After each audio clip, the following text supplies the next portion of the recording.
할렐루야. 이제 오늘 또 이렇게 주님의 몸된 교회에 나와서 함께 예배하면서 우리가 또 함께 할 수 있어서 감사하고, 또한 이 시간 말씀을 통하여서 우리가 그 말씀을 주님의 말씀으로 받고 나가서 그 말씀대로 살아가는 그러한 우리 모두가 되기를 바라며, 특별히 오늘은 이제 교회에 대한 그러한 말씀입니다. 그래서 오늘의 말씀이 주 안에서 세워지는 교회라는 말씀이에요. 그래서 교회가 세워지되 주 안에서 세워지는 교회가 되어야 되겠다. 우리 함께 나는 교회가 그러한 교회가 되었으면 좋겠습니다. 소원하는 마음 가지고 우리 말씀을 나누니 함께 은혜 받고 그러한 교회 만들어 가시기를 주님의 이름으로 부탁드립니다. 자, 교회는 어찌되었던 우리도 정말 어려운 코로나의 그 시대에 교회가 세워졌습니다. 교회는 어찌되었던 그 옛날부터 지금까지 세워지고 있는데, 지금 어려운 시대라고 하지만 그래도 또 교회가 세워지고 있는데, 교회는 세워지되 어떻게 세워져야 하느냐가 중요하다는 거예요. 교회는 사람이 세우는 것이 아니라 하나님이 세우신 주님의 몸된 교회이다라는 것을 우리가 알고 교회를 생각해야 된다는 것이. 그래서 사람이 합력하여서 땅을 구입하기도 하고 또는 상가를 구입하기도 하고 해서 거기에다가 교회를 세웁니다. 사람의 손길을 통하여 세웁니다. 그러나 사람이 그 교회를 세우는 그러한 일을 하지만 그것을 하게 하시는 분은 하나님이시고, 그리고 거기에 세워진 교회는 우리 주 예수 그리스도의 몸된 교회다라는 것을 우리가 알아야 되는 거예요. 그래서 교회에서는 주인의식을 갖되 내가 여기에 소유주다라는 주인의식이 아니고 내가 주님의 몸된 교회를 지키는 청직이다라는 마음을 가지고 교회를 섬겨야 된다라는 거예요. 교회는 사람이 주인이 아니라 하나님이 주인이시기 때문에 주 안에서 세워져야 된다라는 거죠. 교회가 세워졌다는 것은 무슨 뜻입니까? 그곳에 하나님의 계획이 있다는 의미예요. 그냥 어차피 신학 공부하고 그리고 이제 뭐 마땅히 갈 데도 없는데 그 교회 개척해갖고 할까? 이렇게 해갖고 하는 게 아니란 말이에요. 교회가 세워졌다는 것은, 그리고 그 교회에 주의 종들이 세워졌다는 것은 정말 기도하면서 자세히 생각해보면 이게 우연일 수가 없어요. 하나님의 뜻이 있는 거예요. 그리고 그곳에 하나님의 계획이 있다는 거예요. 나 같은 사람이 왜 주의 종으로 세워졌을까? 라고 생각해보면 신학을 공부하고 시간이 지나니까 주의 종이 된 거고, 주의 종이니까 교회를 또 세워가지고 하는 거 아닌가? 그렇게 생각할 부분이 아닐까라는 거예요. 잘 생각해보면 내가 하고 있는 모든 주의 일들이 우연된 것이 하나도 없어요. 오직 하나님께서 함께 하시지 않았다면 내가 이곳에 주의 종으로 세워질 수가 없었다는 거예요. 그리고 이 교회가 세워질 수 없었다는 거예요. 우리가 다 여기서 설교 시간에 이야기할 수는 없지만 우리 교회가 이곳에서 이렇게 예배하고 있는 것도 사실은 이게 기적적인 일 아닙니까? 오늘 본문인 에베소서는 바울이 감옥에서 쓴 그런 책입니다. 그러니까 이 바울이 감옥에 갇혀 있었지만 바울이 어떤 사람이에요? 바울은 정말 예수님의 일을 하는 데는 들깨가라면 서러운 사람입니다. 그 사람의 원래의 모습은 예수 믿는 사람을 죽이러 다니는 데에, 잡으러 다니는 데에 들깨가라면 서럽다고 하는 사람이었는데, 그가 다메섹 도상에서 예수를 만나고 부름받은 후로는 바울은 그가 교회에 있던, 그가 전도를 하러 선교 여행지를 다니던, 또는 그가 오늘같이 감옥에 갇혀있던 그의 머릿속에는 오로지 한 가지가 있는데 예수 그리스도의 생각, 주님의 복음을 전하는 생각, 그리고 교회를 어떻게 주님이 세워주신, 주 안에서 세워주신 교회로 세울까, 거기에만 초점이 맞춰져 일평생을 산 사람이 바울입니다. 이 바울이 에베소서를 쓸 때에는 감옥에 있었어요.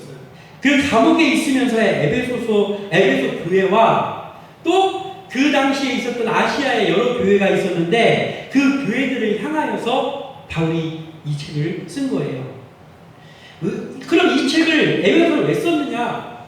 바로 그 당시에 에베소 교회뿐만 아니라 그 당시에 있던 아시아의 교회들이 그 가장 두드러진 특징이 있는데 그건 뭐냐면 원래는 상종을 같이 하지 않았던 유대인들과 이방인들이 같이 모여서 교회를 세웠다라는 거예요. 그러니까 그 교회에 유대인들만 있다든지 그 교회에 이방인들만 있다든지 한 게 아니고 그 교회에 유대인들도 있고 이방인들도 있으면 섞여 있는 거예요. 그러다 보니까 여러 가지 문제들이 발생을 합니다. 자, 이방인들은 지금으로 말하면 어떤 거예요? 예수의 예자도 모르는 사람들이에요. 뭐 어떻게 어떤 행사에 왔던 누가 오라고 해서 왔는데 지금까지 교회에 관심도 없었고 교회가 많아도 관심도 없었고 그런 성경에 대해서 들어본 적이 없는 사람들 같은 그런 사람들 이방인들은. 그런데 유대인들은 어떤 사람들입니까? 유대인들은 율법을 지키는 데에 목숨 건 사람들이잖아요. 그러니까 유대인들은 아주 성경에도 능통하고 모세오경을 꿰고 있고 그리고 그 전통에 대해서 교회 생활은 어떻게 해야 되고 이런 걸 잘 알아요. 그러니까 이방인들은 그런 걸 모르니까 일리에 따라서 움직이는 거예요. 내 경험에 비춰보면 이건 이렇게 해야 될 것 같은데 라고 한단 말이에요. 근데 유대인들은 성경 말씀에 비춰보고 근데 그 성경 말씀에 비춰보면이 자기들이 지키는 그 율법 그런 거에 비춰서 엄하게 이렇게 하면서 그 교회가 세워졌기 때문에 이게 용암 같아 용암. 언제 무슨 일이 터질지 모르는 부글부글 끓는 분열의 조짐들이 자꾸 나타난단 말이에요. 그러니 바울이 그 교회를 떠나서 선교 여행지를 갔을 때 마음속이 한켠이 항상 쎄한 거예요. 아, 이 사람들이 잘하고 교회가 세워져야 될 텐데. 그런데 지금 감옥에 와 있어. 그러니 어떻습니까? 바울이. 야, 이거 어떻게 내가 여기서 어떻게 해야 될까? 해서 감옥에 갈 때마다 성경을 썼잖아요. 한 번씩 서신을 써가지고 그 교회를 잘 세워지게 하려고 했던 것이 바로 오늘 에베소서라는 것이죠. 그래서 바울이 일평생 가장 관심을 가지고 있었던 주 안에서 세워지는 교회 그리고 영혼을 구원하는 선교 여기에 대해서 그 생각을 하며 살아갔던 이 바울이 오늘 알려주고 있는 것들을 우리가 바라보면서 바로 우리 함께 나는 교회가 주 안에서 세워지는 교회로서의 역할을 감당하며 나가야 되겠다라는 것이죠. 그러니까 우리가 오늘 이 말씀을 잘 듣고 그러한 교회를 만들어 가시는 우리 모두 되시기를 주님의 이름으로 축원합니다. 자, 먼저 11절과 12절을 제가 다시 한번 읽어드립니다. 그가 어떤 사람은 사도로, 어떤 사람은 선지자로, 어떤 사람은 복음 전하는 자로, 어떤 사람은 목사와 교사로 삼으셨으니 이는 성도를 온전하게 하여 봉사의 일을 하게 하며 그리스도의 몸을 세우려 하심이라. 아멘. 이렇게 기록하고 있어요. 무엇입니까? 다양한 일꾼이 세워지고 그리고 다양한 그 세워진 일꾼들이 곳곳에서 쓰임받는 그러한 교회가 되어야 주 안에서 세워지는 교회가 된다는 거예요. 교회 안에는 다양한 일꾼들이 세워져야 되는 것이 맞습니다. 그래서 임직식을 이렇게 가끔 하잖아요. 교회마다. 그러면 저 교회는 왜 이렇게 임직식을 자주 해? 아닙니다. 필요하면 임직식을 1년에 한 번씩이라도 해야죠. 그러나 또 교회의 그 사람들을 그냥 연수에 따라서 일꾼을 세우기 위해서 그 일꾼으로 키워지지 않은 사람들을 그냥 연수 따라서 세우는 임직식이라면 그 임직식은 미루고 안 하는 게 맞습니다.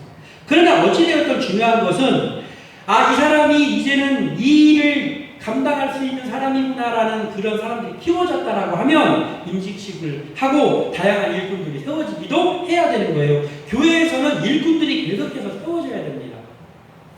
오늘 이 본문에 여러 가지 일꾼들이 나오지 않습니까? 사도, 선지자, 복음 전하는 자, 목사, 교사가 나옵니다. 대표적인 지도 앞에서 인도하는 사람들만 나온 거죠. 집사라든지 이런 사람들 여기 안 나온 것 뿐이지 그 외에도 많은 일꾼들이 있습니다. 자, 그렇다면 이 사람들을 한번 보자면 이런 거예요. 사도는 누구입니까? 사도는 하나님께 보냄을 받아서 교회를 세우고 섬기는 일을 하는 사람들이에요. 근데 그냥 단순하게 이야기하자면은 뭐냐면은 예수님에게 그 당시에는 예수님 돌아가신 지 얼마 안 되는 상황이기 때문에 예수님에게 부름받은 사람들이에요. 사람들이에요. 직접. 그러니까 12제자라든지 또는 바울이라든지 또는 바나바, 실라 이런 사람들이 사도예요. 사도. 그들은 매우 중요한 사람들이었습니다. 선지자는 누구입니까?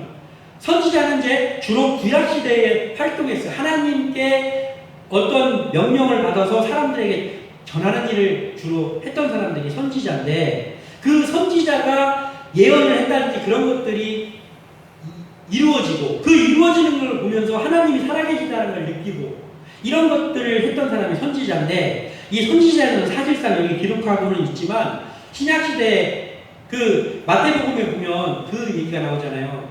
그 율법과 선지자는 요한의 때까지다.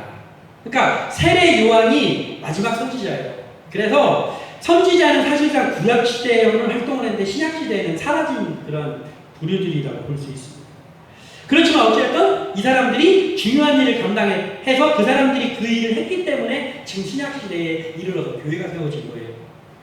또 복음 전하는 자는 누굽니까? 복음 전하는 자. 복음 전하는 자는 이제 선교의 차원에서, 지금으로 말하면 어떤 선교사 같은 선교의 차원에서 복음을 선포하는 사람들이에요. 그러니까 이 사람들은 뭐냐면 또 그 사도들이나 이런 목사 이런 거하고 또 다른 사람들이에요. 그래서 성경에서 보자면은 그런 부류의 사람들이라고 할 수 있는 사람이 디모데라든지 에바브라 같은 사람들이 그런 사람들입니다. 그러니까 이 사람들도 매우 중요한 사람들이죠. 그리고 목사와 교사가 있습니다. 목사는 우리잖아요. 교회를 양육하고 돌보며 인도하는 사람이 목사. 교회를 양육하고 돌보고 인도하는 사람. 교사는 누구입니까? 지금 주일학교 교사 이런 거하고 좀 다른 차원입니다. 사도적인 교훈을 보존하고 전달하는 사람들이 그 당시에 교사였다는 거예요. 다 각자의 비슷비슷한 하나님의 일꾼인데 다 각자가 해야 되는 일들이 조금씩 달라요. 그런데 분명한 것이 있는데 그 모든 사람들이 세워져야 됐고, 그리고 그 모든 사람들이 중요한 사람들이다라는 거예요. 자, 교회의 일꾼은 다양한 사람들이 세워져야 되는데 거기서 바람직한 교회로 세워지려면 무엇이 이루어져야 되느냐? 경중을 따져서 안 된다는 거예요. 교회 안에서의 어떤 일을 맡은 사람들에 대해서 경중을 따져서는 안 돼요. 이거는 중요한 일이고, 목사, 장로는 중요한 일이고, 주방에서 식사를 준비한다거나 또는 주일학교 교사, 보조교사를 한다거나, 그러면 보조교사니까 중요하지 않고 이렇게 생각해서는 안 된다는 거예요. 교회의 일꾼이 세워지고 그게 어떠한 자리든지 간에 일꾼으로 세워졌다면 경중을 따져서는 안 된다. 일단 교회 안에서 일꾼들을 경중을 따져가지고 직분 매기듯이 해가지고 하는 교회는 부흥할 수 없습니다. 인원이 늘 수는 있을지 몰라도 주 안에서 세워지는 교회는 될 수 없다는 거예요. 또한 다양하게 세워지고 헌신할 때 그들이 각자의 위치에서 최선을 다해서 헌신을 할 때 그때 교회가 든든히 선다는 거죠. 다양한 일꾼은 또 경중을 따지지 않는 것과 더불어서 서로를 존중해줘야 돼요. 서로를 존중해야 돼요. 목사님이니까 챙겨야죠. 목사님 물론 챙겨야죠. 저도 챙김 받으면 좋습니다. 그러나 그게 다가 돼서는 안 된다는 거예요. 목사님이 성도를 좀 챙기면 안 됩니다. 다 같이 존중하면서 존경해주면서 합력하면서 그렇게 함께 나갈 때 그게 주 안에서 세워지는 교회다라는 거예요. 우리가 합력하여 선을 이룬다고 그 말씀 성경에 있잖아요. 얼마나 좋은 말씀입니까? 합력하여 선을 이루는 역사가 있어야 된다라는 거예요. 그래야 교회다운 교회가 세워져요. 합력하여 선을 이루려면 제일 먼저 이루어져야 되는 겁니다. 서로가 존중해줘야죠. 서로가 나는 높고 너는 낮고 이런 식으로 하고 있다라고 하면 그게 될 수가 없다는 것이. 이게 중요하다. 다양한 일꾼이 서로 존중해가면서 경중을 따지지 않고 자기의 자리에서 최선을 다해서 일하는데 서로 협력해 주는 거예요. 우리 목사님이 이 일을 하는데 우리가 좀 우리 목사님 서포트를 해줍시다 하면서 여전도회 남전도회가 하고, 그리고 또 여전도회 남전도회가 무슨 일을 한다고 할 때 목사님이 기도해 주면서 적극적으로 용기 내서 할 수 있도록 밀어주고 이런 일들을 하는 거예요. 이게 교회의 모습이 되어야 된다는 거죠. 또한 이 개교회의 모습만을 떠나서 개교회가 아니라 모든 교회의 차원에서 봤을 때 교회의 차원에서 볼 때 교회가 여러 가지가 있잖아요. 일반적인 우리 같은 경우 일반적인 교회가 있습니다.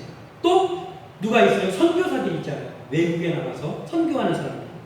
그리고 또 신학자들을 배출해내는 신학 학교들도 있잖아요. 또 뭐가 있습니까? 뭐 장애인이라든지 노인이라든지 이런 특수한 어떤 계층들을 주로 이렇게 지도하는 특수 목회들도 있습니다. 그렇다면 무엇이 제일 중요합니까? 따질 수가 없는 거죠. 우리 같은 일반적인 교회들이 있어야 그 지역에 있는 사람들이 와서 예배하면서 길러지고 거기서 교회가 세워지고 이런 일이 되는 것이죠. 그리고 일반적인 교회들이 다른 것들까지 다 할 수가 없잖아요. 그러다 보니까 또 선교의 사명을 갖고 있는 사람들이 선교사로 파송받는 거예요. 선교사가 얼마나 힘듭니까? 저부터도 선교사로 가라고 하면은 제가 바로 가겠습니다. 못할 것 같아요. 거기에 사명이 있고 거기에 특화되어 있는 재능이, 그러니까 달란트가 있는 사람들이 있어요. 그 사람들이 선교사로 파송되는 거예요. 그러면 우리는 어떻게 해야 됩니까? 선교사는 선교사가 알아서 하고 우리는 우리 교회가 알아서 하는 거 아니에요. 우리 교회가 일반적인 교회들이 그 선교사들을 돕는 거예요. 물질적으로, 기도. 그러면 그 선교사는 또 그걸 가지고 자기 배를 채우는 것이 아니라 거기서 예수를 알지 못하는 사람들을 선교하고 거기에 교회를 세우고 그 사람들이 일꾼들이 그 민족 중에서 세워질 수 있게 하고 이 일을 해야 되는 거예요. 또 신학 계통의 학교들은 어떻습니까?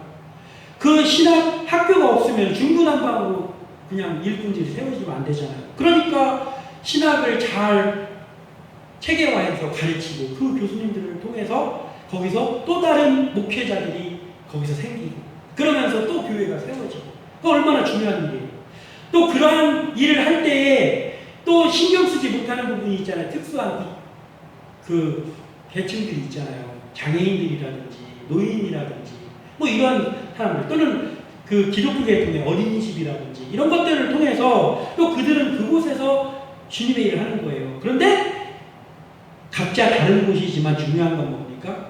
그 모든 교회와 선교사들과 신학교와 또 특수목회를 하는 사람들이 유기적으로 같이 돕고 존중하고 경중을 따지지 않고 그렇게 일을 할 때 그때 개교회가 주 안에서 세워진 교회가 되는 것처럼 기독교가 그때 제대로 된 주님의 영광을 드러내는 그러한 교회로 세워질 수 있다는 거예요. 그래서 우리 학교에도 그 한 축을 맡고 있는 작지만 한 축을 맡고 있는 거예요. 그러니까 우리도 그런 것들을 해야 된다는 것이죠. 교회가 이렇게 세워질 때 성도들이 양육됩니다. 그리고 일꾼으로 세워지고 또 그들이 함께 봉사를 하면서 유기적으로 협력해서 일을 할 때 그때 드디어 그리스도의 몸인 교회가 세워진다라는 거예요. 이 사람 막 5년, 10년 다녔는데도 처음에 왔을 때랑 수준이 똑같아. 그러면 안 되잖아요. 그럼 그 사람만 남으라는 게 아니에요. 왜 그러냐? 목사가 못 키운 거잖아요. 거기에 먼저 예수 믿고 있던 사람들이 그 사람을 성장을 못 시킨 거잖아요. 그럼 내 책임인 거예요. 잘 된 거는 내 책임이고 못된 거는 다 다른 사람들 책임져서는 안 된다는 거죠. 유기적으로 합력하면서 그러면서 일꾼들이 계속 세워지고 처음에는 부족했던 사람들이 막 배타량이 돼가지고 또 다른 사람들을 길러내고 이러한 교회가 될 때 주 안에서 세워지는 교회가 된다는 거예요. 교회를 인도하는 목회자나 또는 어떤 기관의 교수라든지 어떤 기관의 지도자는 먼저 해야 될 것이 있는데 자기 일을 잘하는 거 중요하죠. 그것보다 더 중요한 것이 한 가지 있습니다. 그것은 뭐냐면 자신과 함께 일하는 동역자들을 인정하고 존중하는 일이 먼저 되어야 된다는 거예요. 설교가 그렇잖아요. 설교를 기가 막히게 막 청산 뉴스처럼 해가지고 막 죽었던 사람도 깨어날 것 같은 그런 설교를 하고 있는데 그 사람이 설교에는 그렇게 했는데 평소 때 생활할 때는 그냥 별로 그렇게 존경스럽지 않은 행동을 하면서 살아간다고 하면 목에다 힘을 주고 살아간다고 하면 그러면 처음에는 그 언변술의 은혜를 받을지 몰라도 나중에 은혜 못 받는다는 거예요. 아무리 설교를 해도. 왜 그렇습니까? 이게 교회도 하나님께서 세워주셨지만 하나님과 사람의 관계와처럼 중요한 사람과 사람의 관계라는 거예요. 관계가 없이는 아무것도 못하는 거거든요. 그래서 그 관계가 먼저예요. 그래서 교회를 인도하는 목회자들이나 또는 어떤 기관의 지도자들은 자기가 공부하는 거 뭐 이런 거를 해야 되지만 그거 하고 똑같이 비중을 들여가지고 해야 될 것이 있는데 뭐냐면 자기와 함께 일하는 동역자들을 인정하고 존중해 주는 거 그것을 해야 된다는 거예요. 거기에 목숨 걸어야 되는 거예요. 그래야지 사람도 얻을 수 있고 일도 할 수 있고 자기도 빛나고 남도 세워줄 수 있는 거다라는 걸 우리가 알아야 돼요. 그래서 다양한 일꾼이 세워지고 다양한 곳에서 쓰임받는 이런 것들이 이루어질 때 교회가 든든히 세워져 간다. 혼자 모든 일을 또 떠맡아서 해서도 안 된다는 거예요. 능력이 너무 많아. 달란트도 한 달란트 받은 사람이 있고 5달란트 받은 사람도 있잖아요. 그 왜 그랬을까요? 왜 한 달란트, 2달란트, 5달란트를 줄까요? 5달란트 받은 사람은 5달란트를 관리할 수 있는 능력이 있다라고 생각한 거예요. 한 달란트 받은 사람은 하찮은 사람입니까? 아니에요. 이 사람은 한 달란트 정도를 관리할 수 있는 능력이 있다라고 보고 거기에 능력에 맞는 일을 준 거예요. 단지 그 일을 어떻게 했느냐 때문에 칭찬도 받고 책망도 받은 것이지 그걸 몇 달란트씩 받았느냐가 중요한 문제는 아닙니다. 왜냐하면 사람마다 다 능력이 다르기 때문에. 그런데 목사가 여러 가지 달란트가 있다라고 할 때 그때 성도들이 있는데도 이 사람들한테 맡겨놓는 도대체 믿을 수가 없어 해가지고 자기가 다 해버려요. 그러면 안 된다는 것이죠. 혼자 모든 일을 떠맡아서 해서는 안 된다는 거예요. 평신도들도 마찬가지입니다. 일을 잘하는 사람이 그 일을 자기가 잘하는데 자기가 혼자 일을 다 해버려요. 다른 사람들을 쓰지를 않고. 그러면 안 되는 거죠. 일꾼을 세워서 함께 사역을 해야 되는 거예요. 합력하여 사역을 해야 되는 거예요. 성경에 어떤 인물이 있습니까? 모세가 아침부터 나와가지고 의자에 앉아가지고 재판받아야 될 사람들이 계속 모세한테 오는 거예요. 그러니까 모세가 피곤해가지고 진짜 물 한 모금 마실 틈도 없이 계속해서 일을 하는 거예요. 그랬더니 그 모세의 장인 이드로가 와서 자기 사위한테 얘기하는 거예요. 아니 왜 이렇게 힘들게 일을 하느냐. 이렇게 일하면은 너도 지쳐서 쓰러지고 사람들도 불편하다. 그러니까 내 말을 들어라. 그러면서 이드로가 코치해 준 게 뭡니까? 10부장, 50부장, 100부장, 1000부장을 세워서 작은 일들은 그들에게 그 경중을 따져서 작은 일들, 가장 작은 일은 10부장한테 맡기고 그 사람이 이만큼 관리하게 하고 지금으로 말하면 뭐냐? 구역장님들 같은 거죠. 구역장, 여전도회, 그 다음에 총여전도 회장 이런 거에 똑같은 거예요.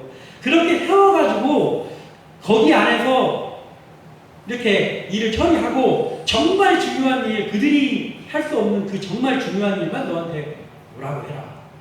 그래서 그 모세가 그 장인의 말을 아주 지혜롭거든요. 그래서 그거를 따라서 그렇게 했더니 그 다음서부터 모세가 더 효율적으로 일할 수 있어요. 모세도 더 효율적으로 일할 수도 있고 그리고 백성들도 더 효율적으로 그 일을 해결받을 수 있게 되더라라는 거예요. 이게 교회에서 이루어져야 돼요. 교회에서 다양한 일꾼을 세우는 이유가 그거잖아요. 일꾼만 세워놓고 자기가 다 그냥 싸질러져가지고 다 일을 하려고 하면 안 된다는 거예요. 거기에 맞는 사람, 달란트가 있는 사람들을 잘 컨택해서 그들에게 일을 맡기는 것이 중요하다는 거죠. 이러한 교회가 세워져야 된다는 거죠. 근데 13절에서 15절에 우리가 다 하나님의 아들을 믿는 것과 아는 일에 하나가 되어 온전한 사람을 이루어 그리스도의 장성한 분량이 충만한 데까지 이르리니 이는 우리가 이제부터 어린아이가 되지 아니하여 사람의 소임수와 간사한 유혹에 빠져 온갖 교훈의 풍주에 밀려 요동하지 않게 하려 함이라. 오직 사랑 안에서 참된 것을 하여 범사에 그에게까지 자랄지라. 그는 머리니 곧 그리스도라. 아멘. 이렇게 기록하고 있습니다. 무엇입니까? 주 안에서 하나가 되어서 함께 자라야 된다라는 거예요. 그래야지 주 안에서 세워진 교회가 된다라는 거예요. 주 안에서 하나 되는 거는 그건 교회의 기본입니다. 일단 하나가 안 되면 아무것도 안 되는 거잖아요. 그런데 하나가 되되 하나가 된 걸로 끝나면 안 되고 같이 함께 자라가야 된다는 거예요. 교회는 머리이신 예수님께 붙어있는 각 지체들이 모인 공동체잖아요. 그러니까 주님의 몸된 교회, 주님이 교회의 머리예요. 그런데 사람이 그렇잖아요. 머리 따로 있고 팔 따로 있고 한 게 아니잖아요. 같이 붙어있는 거예요. 그러나 그 사람의 인격을 나타낼 때는 사람들이 그 사람의 얼굴을 보면서 거기서 나오는 말이라든지 행실을 가지고 하는 거죠. 그러니까 교회는 예수님의 머리 대신 예수님 안에 붙어있는 그러한 각 지체들의 공동체란 말이에요. 그래서 하나예요, 하나. 머리는 존경받을 적인데 팔은 존경 안 받아. 이런 건 없잖아요. 몸이 하나예요. 그래서 하나이기 때문에 어떻게 해야 됩니까? 몸이 하나인데 팔은 잘하고 있어. 근데 오른쪽 팔은 안 자라. 왼쪽 다리는 잘하고 있는데 오른쪽 다리는 안 자란다는 거. 그러면 어떻게 되는데? 기형이 되는 거죠. 어떻게 해야 됩니까? 몸이 하나이기 때문에 같이 자라야 되는 거예요. 교회도 마찬가지라는 것이죠. 근데 어디까지 자라야 되느냐? 그렇게 어디까지 자라야 되느냐? 그리스도의 장성한 분량이 충만할 때까지라는 거예요. 여기서 장성한이라는 단어는 그 헬리키아스라는 헬라어인데 두 가지 의미를 갖고 있습니다. 첫 번째 의미는 뭐냐면 나이를 뜻하고 두 번째는 키를 뜻해요. 그런데 여기서 말하는 인간의 나이가 아니고 나이가 먹었다는 것은 나이를 먹으면서 어떻게 해야 돼? 영적으로 사람이 성숙해 가야 되잖아요. 나이를 먹었는데 지능이 안 자라면 그걸 안 되잖아요. 미숙하잖아요. 그러니까 여기서 말하는 장성한 헬리키아스라는 말은 영적으로 성인이 돼야 된다는 거예요. 영적인 성숙을 계속 해야 된다. 그리고 또 키가 자라는 것처럼 계속해서 자라가야 된다는 거예요. 영적으로. 그러니까 같은 의미죠. 그래서 여기서 장성하는데 그 분량이 어디까지냐면 그리스도의 장성한 분량까지라고. 그러니까 예수님 같은 정도까지 자라야 된다는 거예요. 근데 그렇게 우리가 어떻게 자라요? 예수님까지. 자, 성경에 보면은 그 베드로나 예수님의 제자들이 그 예수님 살아 생전에 얼마나 그 핀잔을 많이 들었습니까? 엉뚱한 일 해가지고 예수님이 그렇게 맨날 알려주고 이거는 이런 뜻이야, 이건 이런 뜻이야, 이렇게 해라라고 알려줬는데도 그들이 엉뚱한 일을 얼마나 많이 했습니까? 그래서 맨날 예수님한테 혼났잖아요. 그런데 오순절 마가의 다락방 사건 이후에 베드로나 요한 이런 사람들 어땠습니까? 다른 사람들이 그들을 봤을 때 마치 예수님을 본 것 같은 거예요. 아, 베드로 사도님을 보니까 예수님을 본 것 같으네요. 아, 우리 사도 바울, 우리 선생님을 보니까 예수님을 본 것 같네. 이렇게 되는 거예요. 그게 되라는 거죠, 그게. 우리가 그렇게 해야 돼요. 주 안에서 하나가 되어서 함께 자라가는데 그 일꾼들이 목사는 목사의 위치에서, 사모는 사모의 위치에서, 장로, 권사, 집사, 권찰 다 그 위치에서 똑같이 있는 게 아니라 같이 자라가는 거예요. 믿음이 자라가고 영적으로 성숙해가는 거예요. 그래서 성가 대원들이 그 지휘자를 보면서 그냥 지 팔만 흔드는 사람이 아니고 우리 지휘자님을 보니까 참 정말 예수님을 본 것 같으네. 우리 목사님을 보니까 예수님을 본 것 같으네. 라는 말을 들을 수 있도록 각자의 자리에서 자라나야 된다는 거예요. 그 자라나는 게 없고 맨날 똑같은 자리에 있으면 안 된다라는 것이죠. 이단들이 교회에 침투할 때 노리는 여러 가지 조건들이 있잖아요. 근데 그 조건들 중에서 한두 가지만 보자면 이런 거예요. 어디를 내가 가서 꼬셔야 되나? 라고 할 때 첫 번째가 뭐냐면 이런 거예요. 영적으로 흐리멍텅한 목회자가 목회를 하고 있는 교회. 거기 1순위입니다. 왜냐하면 거기 목사가 이 분별력도 별로 없고 흐리멍텅하대. 그러면 거기 가서 하는 거예요. 그냥 먹힐 것 같으니까. 안 먹히는 데는 안 가죠. 거기는 베드로 사도가 목회를 하고 있다더라. 가겠습니까? 안 가죠. 그런데 흐리멍텅한 영적으로 성숙하지 못한 목회자가 눈이 어두운 목회자, 지도자가 거기 있으면 그곳에 침투한다는 거예요. 또 하나는 뭡니까? 분열의 조짐이 나타나는 거. 거기가 아주 갑이에요. 야, 거기 가니까 막 성도들끼리 막 싸우고 막 그런다고 하더라고요. 그럼 거기 가서 그거 이용해서 하면 되겠네. 이러는 거예요. 그렇기 때문에 우리가 이게 중요하다는 거예요. 그래서 교회가 하나 되는 게 중요하고 그래서 함께 자라는 게 중요해요. 왜냐하면 함께 자라갈 때 같이 성숙해 가니까 틈이 없는 거예요. 그런 이단 사설들이 들어올 틈이. 그런데 한쪽에서는 자라고 있는데 한쪽은 안 자라. 취약지구가 있고 그러면 거기에서부터 그 곰팡이가 피어오듯이 하는 거예요. 그래서 주 안에서 하나가 되어서 자라는 것이 중요합니다. 또 15절이 너무 중요한데 보면은 15절에 어떻게 기록되어 있습니까? 오직 사랑 안에서 참된 것을 하여 범사의 계획까지 자랄지라 그는 머리니 곧 그리스도라. 아멘. 자, 참된 것을 하라고 했어요. 사랑 안에서 참된 것을 하라. 알레디온테스라는 헬라어입니다. 알레디온테스. 진리를 말하여, 즉 복음을 선포하는 일을 끊임없이 하는 것. 이것이 참된 것이다 라는 거예요. 교회의 사명이잖아요. 참된 것. 그렇다면 참된 것이 알고 봤더니 진리를 말하는 건데 구체적으로 말하면 복음을 선포하는 일을 말하는 거구나. 그러니까 교회에서 복음이 선포되지 않으면 그 교회는 아무것도 아닌 거예요. 그냥 거부된 거예요. 그런데 교회에서 복음이 선포되면 그때부터 교회인 거예요. 거기가 아무리 초라하다 할지라도. 이것을 하려면 어떻게 해야 됩니까? 주 안에서 함께 자라나야지. 그래야 그 일이 가능한 것이죠. 그래서 이 일이 중요하다. 교회는 나만 성장해서 되는 것이 아니고 함께 밀어주고 함께 끌어주면서 같이 성장할 때 그때 주 안에서 세워지는 교회가 된다라는 것을 우리가 명심해야 됩니다. 마지막 16절에 그에게서 온몸이 각 마디를 통하여 도움을 받음으로 연결되고 결합되어 각 지체의 분량대로 역사하여 그 몸을 자라게 하며 사랑 안에서 스스로 세우느니라. 아멘. 자, 무엇입니까? 주 안에서 하나가 되어 사랑으로 세워지는 거예요. 아까 주 안에서 하나가 돼서 같이 자라는 거였는데 그거 같이 자라면서 거기에 하나 더 있어야 되는데 뭐냐면 사랑으로 세워져야 된다는 거예요. 누구의 사랑으로? 그리스도의 사랑. 그냥 동정심 유발돼가지고 도와주고 하는 게 아니고 그리스도의 사랑이 바탕이 되어 있어야 된다는 거예요. 함께 하나 더. 교회가 올바르게 세워지려면 각 지체인 성도들이 믿음 안에서 연결돼야 돼요.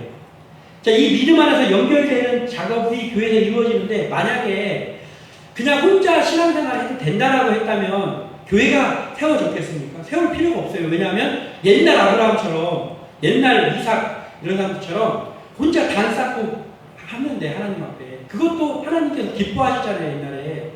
그런데 예수님이 오셔서 교회를 세웠어요. 근데 교회를 세운 이유는 뭡니까? 그 믿는 아브라함, 이삭, 야곱, 모세 같이 모여서 예배드리라는 거잖아요. 교회가. 그러니까 교회가 세워지려면은 연결이 돼야 돼. 연결이. 그 연결되는 작업 중에 첫 번째 작업이 뭡니까? 예배예요. 예배. 교회에 같이 예배해야만 예배가 아니지 방에서 그냥 혼자 드려도 되지. 코로나 때는 그럴 수 있어요. 그런데 이제 코로나가 아니니까 나는 이제 코로나 지났는데도 어차피 코로나 때 방에 저 혼자 TV로 예배 드려도 그거 괜찮다고 했잖아. 그러니까 나는 이제 TV로 예배 드릴 거야. 그러면 안 된다는 거예요. 교회의 목적이 뭐냐면 아브라함도 이삭도 모세도 같이 모여서 예배하라는 거예요. 그래서 교회가 있는 겁니다. 그러니까 이제는 내가 아프지 않은 이상은 교회에 나와서 예배 드려야 되는 거예요. 예배 드리는 것으로 같이 예배 드릴 때 연결이 됩니다. 그리고 또 예배 드리고 예배만 드리고 쌩하고 간다든지 물론 바빠서 사정이 있어서 그럴 수는 있죠. 그러나 교회에서는 교제가 있어야 된다는 거예요. 교제로 연결돼요. 중보기도로 연결돼야 돼요. 누가 힘들다는 그런 소리를 들었으면은 아유 그냥 안 됐네 하고 끝나면 안 된다는 거예요. 그 얘기를 들었으면 그 얘기가 내 귀에 들려온 이유는 뭐냐면 기도하라는 뜻이에요. 그러니까 기도해줘야 돼. 중보기도. 예배로 연결되고 교제로 연결되고 중보기도를 통하여서 서로 연결되고 이것이 사랑으로 세워지는 교회다. 또한 여기 보면 각 지체의 분량대로 역사한다라는 말이라고. 각 지체의 분량대로 역사한다. 각 지체들마다 자신이 가지고 있는 독특한 역할을 수행해야 된다라는 말이에요. 독특한 역할. 그게 뭐예요? 자기가 가지고 있는 달란트대로 일을 해야 된다라는 거예요. 그래서 아까도 얘기했지만 분량대로 내가 5가지를 한꺼번에 일을 할 수 있다 해서 한두 가지밖에 못하는 사람은 핀잔을 줘서는 안 된다는 거예요. 내가 동시에도 막 2-3가지 일을 할 수 있으면 나는 그렇게 하면 돼요. 그러나 그때 한 가지 일밖에 못하는 사람한테는 한 가지 일만 맡겨주면 됩니다. 그렇게 해서 자기의 분량대로 자기의 역할대로 수행을 하면 나는 5가지 일했으니까 나는 훌륭한 사람이고 저 사람은 내가 5가지 일할 동안에 한 가지밖에 못했으니까 저 사람은 훌륭하지 않고가 아니에요. 내 능력이 5가지를 가지고 있게 하신 건 하나님이 너는 5가지 일해라라는 거예요. 이 사람은 한 가지만 가지고 있었으면 그 사람은 한 가지만 하면 됩니다. 한 가지 일을 하는 사람이 일을 했고 5가지 재능 갖고 있는 사람이 5가지 일했으면 결국은 똑같습니다. 예수님께서 말씀하신 중에 2달란트 받은 사람과 5달란트 받은 사람이 똑같이 충성을 다했는데 토시아나 안 틀리게 두 사람 똑같이 칭찬했습니다. 1달란트 받은 사람도 그 1달란트 가지고 가서 그렇게 일했으면 똑같이 칭찬받았어요. 이게 중요하다는 거예요. 어찌됐든 사랑 안에서 세워지면서 자기 분량대로 일하면 된다는 거예요. 최선을 다해서. 이러한 일들이 일어날 때 교회가 부흥해가고 또 주관에서 세워진다는 거예요. 마지막으로 그러한 일을 위해서는 서로가 다른 사람의 달란트를 인정해줘야 된다는 거예요. 다른 사람의 달란트를 인정해줘. 내 달란트를 인정받고 싶어 하는데 다른 사람의 달란트는 인정해주기 싫은 그러한 마음을 가지고 있어서 안 되는 거예요. 내가 못하는 부분을 저 사람이 해줘서 고맙고 저 사람이 못하는 부분이 있으니까 이건 내가 좀 잘하니까 내가 해야 되겠다 하면서 자발적으로 하고 그러면서 서로가 자라가야 된다는 거지. 그렇게 되기에 필요한 것은 바로 무엇입니까? 그렇게 되려면 필요한 것이 주의 사랑이 필요하다는 거예요. 주의 사랑이 있을 때 그게 가능해요. 그렇게 해서 우리 교회가 성장해 나갈 때 주 안에서 세워지는 교회가 될 수 있다는 것이죠. 아무쪼록 우리 함께하는 교회가 지금까지 우리가 나눴던 이 말씀대로 그렇게 성장해 가서 정말 걱정하지 않아도 돼요. 사도 바울이 교회가 잘 세워졌다는 말을 들었을 때는 아 이제 여기는 걱정 안 해도 되겠구나. 다른 데 또 신경 쓰고 이랬던 것처럼 하나님께서 우리 교회를 바라볼 때 주 안에서 세워지는 교회로 서는 것을 보면서 기뻐하고 걱정하지 않아도 되는 그러한 교회로 성장하기를 주님의 이름으로 축원합니다. 기도합니다.